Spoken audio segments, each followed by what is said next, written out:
여러분 안녕하십니까? BIB 방송 지한선입니다. 사성, 비성, 사속, 비속, 허두, 장로. 이것을 해석하면은 중 같지만 중도 아니고 속인 같지만 속인도 아닌 헛소리하는 늙은이라는 뜻이 사성, 비성, 사속, 비속, 허두, 장로입니다. 이 말은 저희가 한 말이 아니라 2023년 얼마 전 6월 16일 대한불교 조계종 제20교구본사 봉선사 조실로 계시던 오른당 해룡 큰스님께서 입적하시면서 오른 큰스님의 임종계입니다. 이 임종계를 저희가 몇 번 들썩에 봐도 큰스님 임종계는 꼭 나를 두고 한 것 같은 생각이 들었습니다. 우리 속담에 이런 말이 있습니다. 사람인 자 내게만 항상 마음에 간직하라는 말이 있습니다. 사람인 자 내게는 하나는 사람이면 사람이냐, 사람다워야 사람이지. 이런 이야기입니다.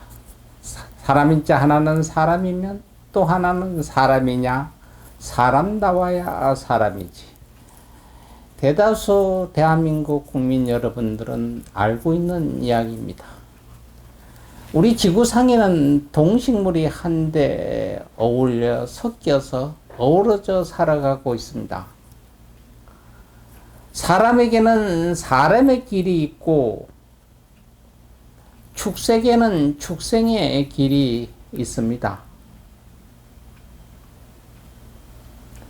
사람의 길은 몸은 비록 진흙구름탱이에 빠져 있어도 생각은 늘 바르고 지혜롭게 가지려고 합니다.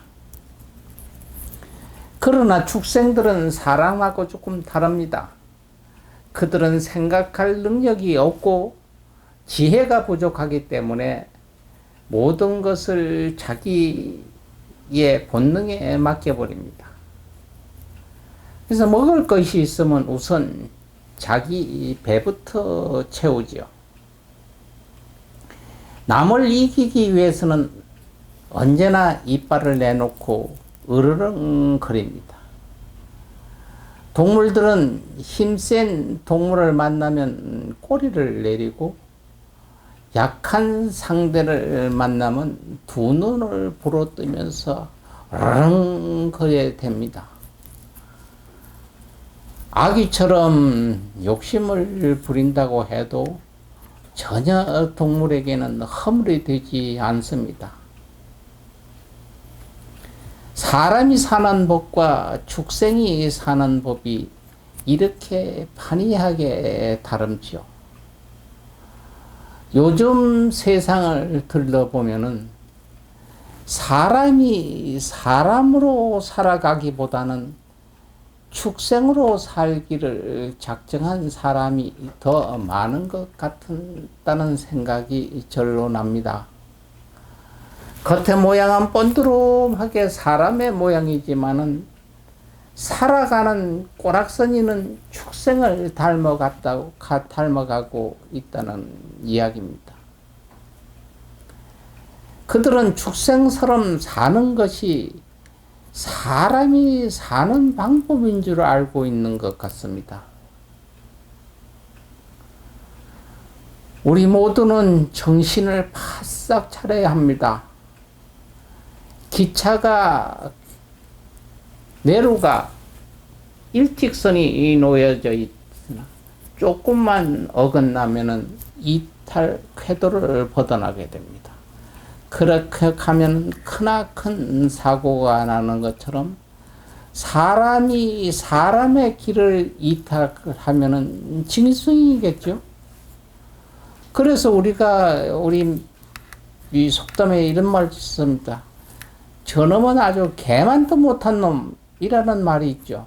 이 말은 우리가 들어도 봤겠지만은 대다수 한 번쯤은 나 외에 다른 사람을 상대해서 이야기를 하면서 아주 하대하여 개맛도 못한 놈이라는 이야기를 하셨던 분들도 있을 겁니다.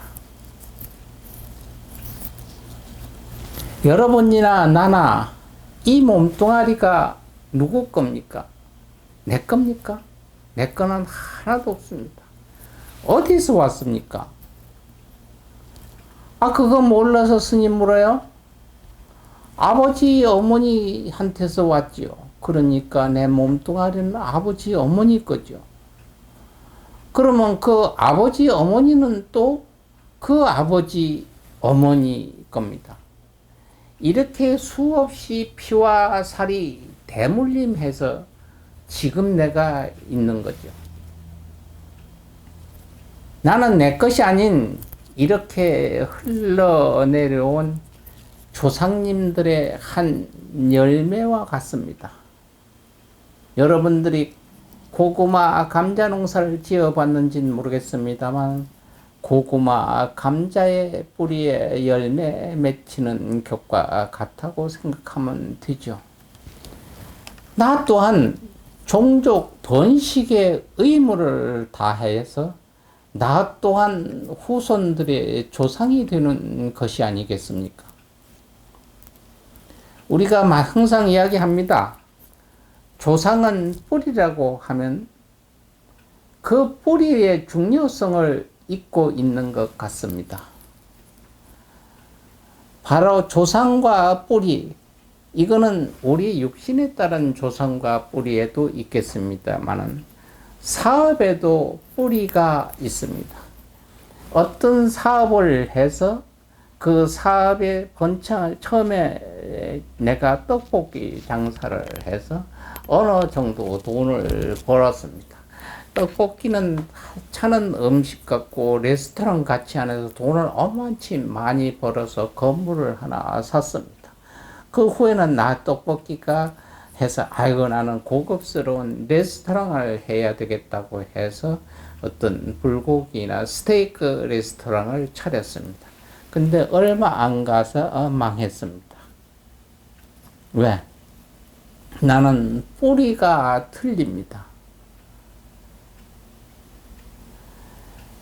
뿌리가 틀리니까 내가 거기다가 오이를 심어놓고 오이를 10개를 따서 수익을 많이 보니까 나는 오이가 필요가 없고 이제는 큰 수박이 필요하다고 해서 오이가 달리는 쪽쪽 따버리면 그 자리에서 수박이 열리겠습니까? 아니잖아요. 이와 같죠. 그래서 여러분 하나 예를 들겠습니다. 맥도날드 하면 전 세계의 브랜드를 가지고 있는 식품 회사죠. 맥도날드를 처음에 창시한 두 분이 창설을 하면서 그 장소가 굉장히 둘이 겨우 요새 푸드코드의 자차의 푸드코드처럼 두 사람이 겨우 돌아서지 못할 정도 비좋은 장소에서 지금 돈 400 얼마를 400 몇 불을 가지고 영업을 시작했다고 합니다.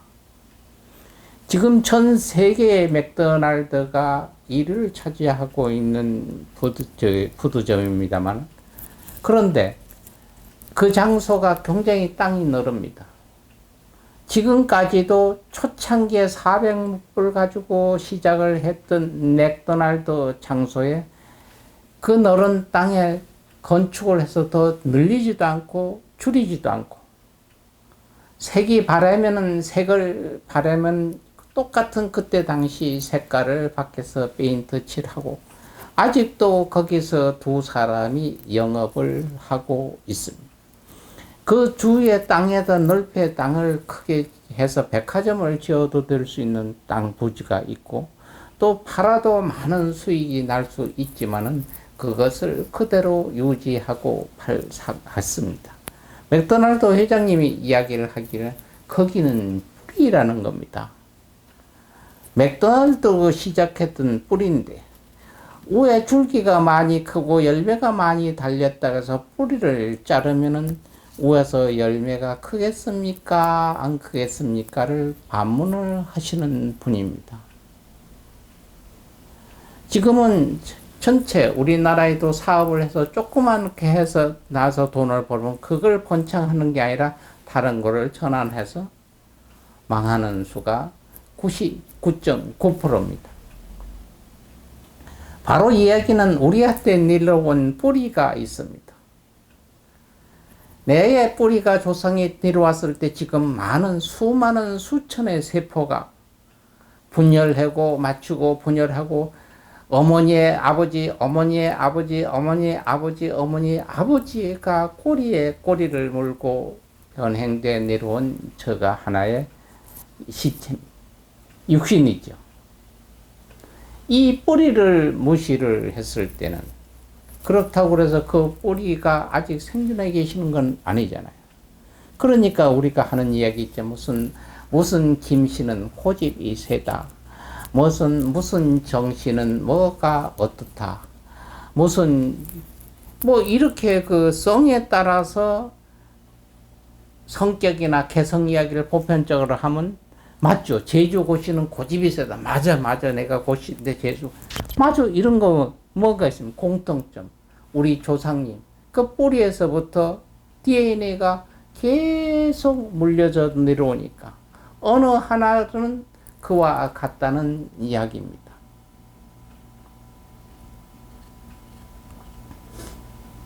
그러니까 우리도 조상님의 제사를 하는 것을 우리가 이야기하잖아요. 너 뿌리를 어떻게 생각하냐? 그러면 어머니, 아버지도 돌아가시고 그 할머니, 할아버지도 없지 않습니까? 그러면 조상은 우리가 뭐라고 생각합니까? 아까 뿌리라고 생각했잖아요. 그런데 대다수가 조상하면 명절에 차례나 지내고 성묘를 하고 이런 존재로 여겨집니다. 논리적으로는 조상이란 자기 세대 이전의 모든 세대를 일컫는 말이고 반대말은 후손입니다. 조선시대 양반집에서 해야 할 가장 중요한 두 가지가 바로 손님을 융숭히 대접하는 접빈객과 제사를 지내는 봉제사였습니다. 봉제사를 제대로 하지 않으면 불효자가 되는 것이었고요. 후손들은 집안에 자랑스러운 조상이 있으면 고개가 으쓱해지고 또 부끄러운 조상이 있으면 고개를 들기도 힘든 때였습니다. 그리고 훗날 죽은 자신들을 모실 후손들에게 부끄럽지 않는 조상이 되기 위해서 행동을 바르게 하는 것이 매우 중요하다고 여겼습니다. 물론 이런 것은 당신이 있게 해준 조상 앞에 당당하기 위해서도 중요하지만 불교에서는 유교로 전환한 조선은 민간 신앙을 일수할 방법을 주자학에서 찾았던 것 같습니다. 제천 하늘에게 제사 지내고 조상님에게 제사 지내는 게 그겁니다. 우리나라 서울 경복궁 우측에 사직단을 지어서 하늘신과 토지신에게 제사를 올렸고 좌측에 동묘를 지어서 제사의 기원을 마련했습니다. 15세기 말 성종은 아예 경국대전을 편찬해서 국법으로 반포했죠. 거기에 보면 이런 조항이 있습니다. 배설의 6품 이상은 문관이나 무광은 3대까지 제사를 지내고 7품 이하는 2대까지 제사를 지내고 일반 서민은 부모에게만 제사를 지낸다고 적혀 있습니다. 잡신을 섬기는 자는 처벌되고 빈곤한 서민은 위패를 모시고 명절 때 2가지 음식으로 좋겠다고 전해집니다. 우리 유교에는 내세관이 없는 게 특징입니다. 조상 숭배의 나라에서 불교와 주술신앙이 사라지지 않는 이유이기도 합니다. 유난히 시족 관념이 강했던 우리나라는 가족이라는 것이 작은 범위가 아니라 일족을 포괄하는 큰 범위입니다. 조상을 숭배하고 추모하고 조상의 덕을 사모하고 그 은덕과 음덕을 감사하는 것은 생을 받은 자의 가장 기본적인 마음이라고도 할 수 있습니다. 조상의 벼슬과 명예의 지위가 조선시대에선 큰 자랑거리였지만 그는 계급적 사회에서 차별적 행위를 하는 부산물에 불과했던 겁니다. 내 한 몸뚱아리는 곧 1100만 대의 선조가 전한 것을 물려받은 겁니다. 그렇다면 감히 내 몸이 곧 나만의 소유가 아니라는 것을 알게 되겠죠. 수많은 사람들이 조상들의 리레이 방식으로 전해온 이 피와 살인 것을 인식하고 항상 조상들에게 고마운 마음가짐이 조상님들로부터 은혜를 받는 통로인 겁니다. 명절 때 됐을 때 형식적으로 음식 차려놓고 절 2번 하고, 제사 때 되면은 형식적 질 수 없이 형식적으로 음식 차려놓고 절 2번 꾹박하는 거로 조상을 다 모셨다고 하는 게 아닙니다. 제사란 자체는 그 조상 자체에 숭배하는 게 아니라 조상은 여기 있잖아요. 내 몸뚱아리에 그 조상도 지금은 형체를 보지 못하는 할머니, 할아버지, 어머니, 아버지의 피와 살이 여기 들어와 있습니다. 항상 조상은 위한다는 것은 나를 돌이켜보는 겁니다. 그러니까 조상의 몸을 위한다는 것은 즉 나를 위하는 거예요. 죽어있는 영혼의 교회에서 얘기하는 죽어있는 귀신을 생각하는 것이 아니라 지금은 이 세상에 볼 수 없는 아버지, 어머니, 할머니, 할아버지, 증조부, 증조할머니까지 그 피와 살이 여기에 있습니다. 그래서 항상 스스로 이렇게 포옹을 하고 조상님들 고맙습니다. 이 육신이 있어서 지금 아름다운 것을 보고 아름다운 것을 듣고 맛있는 것을 먹고 행복하고 이렇게 지낼 수 있도록 해주신 여러분 조상님 고맙습니다. 이게 즉 나죠. 조상과 나가 여기 같이 공존합니다. 조상님들 피가 모여서 지금은 나가 된 거죠. 그래서 항상 스스로 시간이 있으면은 토닥토닥 고맙습니다. 고맙습니다. 조상님들 고맙습니다. 조상님의 피와 살을 받은 나 행복합니다. 고맙습니다. 이렇게 토닥거리면 항상 여러분들하고 조상님의 은덕이 대대 여러분한테 미쳐서 항상 건강하고 행복하게 될 겁니다. 여러분 아셨죠? 토닥토닥입니다. 여러분 무더위에 건강 조심하시고 항상 조상님과 나를 위하는 토닥토닥 감사합니다.